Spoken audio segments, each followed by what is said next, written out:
এইভাবে খাসির কোরমা রান্না করলে এত মজা হয়, আর এটা রান্না করার সব উপকরণই আপনার ঘরে সবসময় অ্যাভেলেবেল থাকে। এত সহজ এটা রান্না করা আর এত মজাদার এই খাসির কোরমাটা। যে কোনো কিছুর সাথে আপনি খেতে পারবেন, পরোটা, পোলাও, বিরিয়ানি, সাদা রুটি বা নান রুটি, তান্দুরি রুটি, যে কোনো কিছুর সাথে একদম সহজ আর ইজি একটা রেসিপি আপনাদের সাথে আজকে শেয়ার করব। তো আমি এইখানে 1.5 কেজির মতো টাটকা খাসির মাংস নিয়েছি। খাসির কোরমা রান্নার জন্য টাটকা মাংসটা হলেই বেশি ভালো হয়। তো প্রথমেই আমি মাংসটাকে ভালো করে ধুয়ে নিয়েছি, এরপর এটাকে মেরিনেট করে রাখবো বেশ কিছুক্ষণের জন্য। মেরিনেশনের জন্য আমি এখানে দিয়ে দিলাম বেশ কয়েকটা কাঁচামরিচ, রসুন কুচি, পেঁয়াজ কুচি। রসুন কুচিটা কিন্তু আমি আরো 2 ভাবে ব্যবহার করব, সেটা আমি আস্তে আস্তে ভিডিওতে দেখিয়ে দিব। এরপর আমি এতে দিয়ে দিলাম শুকনা মরিচের গুঁড়ো, জিরা গুঁড়ো, ধনিয়ার গুঁড়ো, পরিমাণ মতো লবণ, সয়াবিন তেল আর অল্প একটু চিনি দিয়েছিলাম। ব্যাস, এই মাংসের মধ্যে দেয়া সবগুলো মশলাকে ভালো করে হাত দিয়ে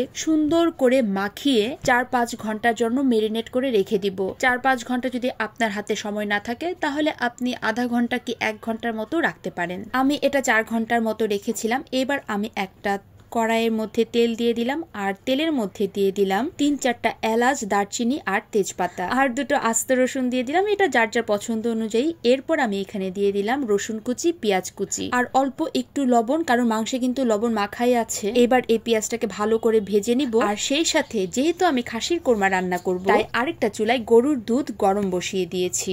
ব্যাস, এদিকে দুধটা গরম হতে থাক। পেঁয়াজটাও বেশ ভালো করে ভাজা হয়ে গিয়েছে। এবার আমি মেরিনেট করা খাসির মাংসটা দিয়ে দিব। আর মাংসটা দেওয়ার পরে ঠিক মিডিয়াম আঁচে, মানে চুলার আঁচটা যখন মিডিয়াম থাকবে, মিডিয়াম আঁচে মাংসটাকে আমি প্রায় 10 থেকে 15 মিনিটের মতো ভেজে নিব। আর এই ফাঁকে একটা পেঁয়াজ রসুনের একটা মশলা বানিয়ে ফেলবো। চলুন, আমি এখানে টুকরো টুকরো বেশ কিছু পেঁয়াজ আর রসুন নিয়েছি, আর তার সাথে মশলার মধ্যে ছিল দারচিনি, এলাচি, জায়ফল, জয়ত্রী, গোলমরিচ আর স্টার। এই সব কিছুকে একসাথে ব্লেন্ড করে ফেলবো। আর খাসির কোরমাতে দেওয়ার জন্য আমি কাজু আর কিশমিশটাকেও ব্লেন্ড করে রেখে দিব। ব্যাস, আমার কিন্তু এই 2টা আইটেম ব্লেন্ড করা হয়ে গিয়েছে।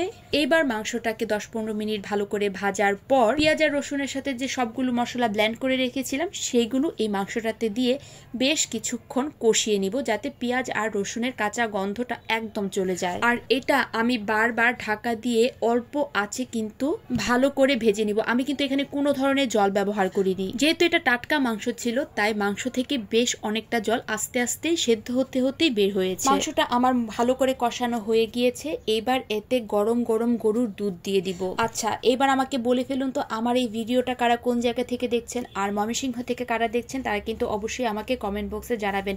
ভিডিওটা ভালো লাগলে কিন্তু অবশ্যই আপনার টাইমলাইনে শেয়ার করে রাখতে পারেন। ব্যাস, আমি এখানে গরুর দুধটা দিয়ে দিলাম, তারপর দিয়ে দিলাম কাজু আর কিশমিশ বাটা। এরপর এতে বেশ অনেকটা টক দই দিয়ে দিব। টক দইটা সব সময় যে কোনো কিছুতে দেওয়ার সময় ভালো করে ফেটিয়ে দিতে হবে, তা না হলে টক দই যেন কেমন ছাড়া ছাড়া হয়ে যায়। ভালো করে ফেটিয়ে আমি এখানে টক দইটাও দিয়ে দিলাম। আর টক দই দেওয়ার পরে অল্প আছে এটাকে আমি ভালো করে নাড়িয়ে চাড়িয়ে ঢাকা দিয়ে দিয়ে সেদ্ধ করার জন্য রেখে দিব। আমি কিন্তু জল ব্যবহার করিনি, কারণ টক দইয়ে জল ছিল, কাজু কিশমিশ বাদাম বাটার সময়ও জল ছিল, পেঁয়াজের জল ছিল, আমি এক্সট্রা করে কোনো জল ব্যবহার করিনি। এইবার যখন সবকিছু ভালো করে ভাজা ভাজা হয়ে যাবে, তখন আমি এতে দিয়ে দিব আদা বাটা। আসলে আদা বাটাটা আরো আগে দিলেও চলতো বা মাঝখানে দিলেও চলবে, আদা বাটাটা আগে দিতে আমি ভুলে গিয়েছিলাম। দেখেছেন তো, আমি কিন্তু এই খাসির কোরমাটাতে রসুনটা 3 ভাবে ব্যবহার করেছি। প্রথমে মাংস মেরিনেশনের সময়, তারপর তেলে অল্প একটু রসুন কুচি দিয়েছি, এরপর রসুন ব্লেন্ড করে দিয়েছি। দেখতেই পাচ্ছেন মাংসটা কিন্তু মোটামুটি আমার সেদ্ধই হয়ে গিয়েছে।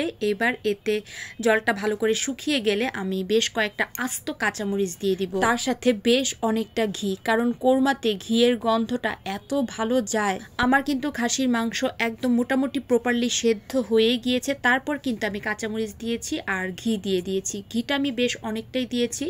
ভালো করে নাড়াচাড়া করে আমি এটাকে ঢাকা দিয়ে রাখবো কিছুক্ষণের জন্য, তাহলে কাঁচামরিচের গন্ধটা আর ঘিয়ের গন্ধটা মাংসের ভেতরে একদম প্রপারলি ঢুকে যাবে। খুবই সহজ আর খুবই ইজি ওয়েতে এই খাসির কোরমাটা রান্না করা যায়। আপনার ঘরে সব ধরনের মশলাই অ্যাভেলেবেল থাকবে। এত সহজ এটা রান্না করা, আর খেতে হয় জাস্ট দুর্দান্ত। আমার কিন্তু খাসির কোরমা রান্না একদম কমপ্লিট। যেমন রংটা হয়েছে দেখতে, খেতেও কিন্তু হয়েছে ঠিক ততটাই লোভনীয়। ভয়েস ওভার দিতে দিতে আমার দেখে আসলেই এখন লোভ লাগছে, মনে হচ্ছে আমি যদি একটু গরম পোলাও বা নান রুটি বা পরোটার সাথে খেতে পারতাম তাহলে খুব ভালো হতো। যাই হোক, এই খাবারটা যেহেতু আমার মেঝো মেয়ের জন্মদিনের জন্য রান্না করেছিলাম, তাই তার জন্য সুন্দর করে প্লেটটা সাজিয়ে গুছিয়ে দিচ্ছিলাম, আর সেটাই আপনাদের সাথে একটু শেয়ার করলাম। কেমন সহজ না রান্নাটা, খুবই ইজি, আপনারা অবশ্যই একবার বাসায় ট্রাই করে দেখতে পারেন।